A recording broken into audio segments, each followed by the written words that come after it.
আসসালামু আলাইকুম। এবছরের মতো ভুট্টা রোপণের সময় প্রায় শেষ। কেননা ভুট্টা রোপণের উপযুক্ত সময় হচ্ছে মধ্য অক্টোবর থেকে ডিসেম্বরের প্রথম সপ্তাহ পর্যন্ত।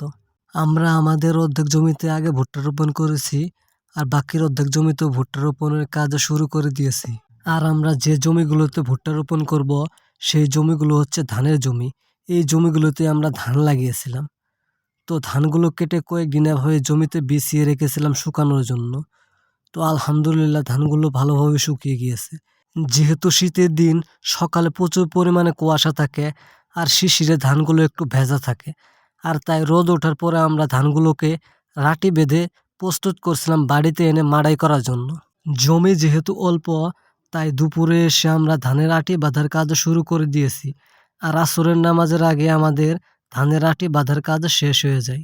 এখান থেকে যেহেতু আমাদের বাড়ি একটু দূরে, তাই এই ধানগুলোকে গাড়ি দিয়ে নিয়ে যেতে হবে।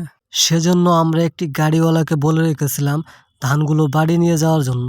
তো গাড়িওয়ালা ভাই কিছুক্ষণ পর এসে আমাদের বলে গেলেন যে আজকে নাকি তিনি নিয়ে যেতে পারবেন না, আগামীকাল ধানগুলোকে আমাদের বাড়ি পৌঁছে দিবেন ইনশাআল্লাহ। তো যাই হোক, আজকে যেহেতু আমাদের জমি চাষ করা হবে, আর আমরা আগে থেকে ট্রাক্টরওয়ালাকে বলে রেখেছিলাম আমাদের জমিগুলো চাষ করে দেওয়ার জন্য, আর তিনি আসতেও চেয়েছেন।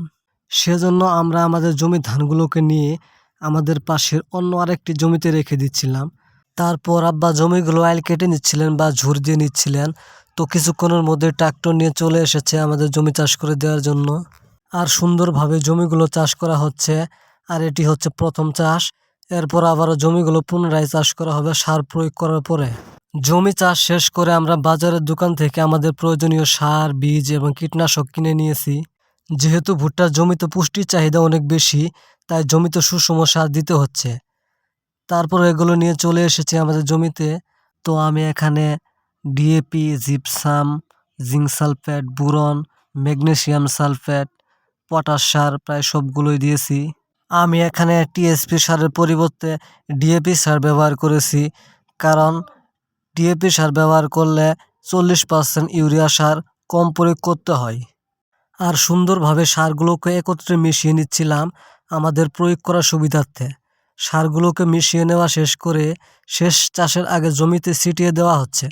আমরা আগে আমাদের কিছু জমিতে ভুট্টা রোপণ করেছি প্রাইম 1855, আর এখন যে ভুট্টাটি রোপণ করব সেটি হচ্ছে আলফা সিডের রকেট 55। তো দেখা যাক কোনটায় ফলন সবচেয়ে বেশি হয়।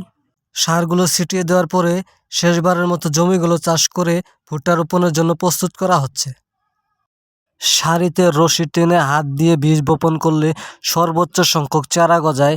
এতে বীজ গজাতে মাটি ঢিলা বাধাগ্রস্ত হয় না। তো আমরা ঠিক সেভাবেই সারিতে রশি টেনে হাত দিয়ে বীজ বপন করলাম। আমাদের আশেপাশের সব জমিগুলোতেই ভুট্টা রোপণের কাজ শেষ। আমরা এবছর সবার শেষে ভুট্টা রোপণ করলাম। তো যাই হোক, আমাদেরও ভুট্টা রোপণের কাজ শেষ আলহামদুলিল্লাহ। আমাদের জন্য সবাই দোয়া করবেন। আসসালামু আলাইকুম।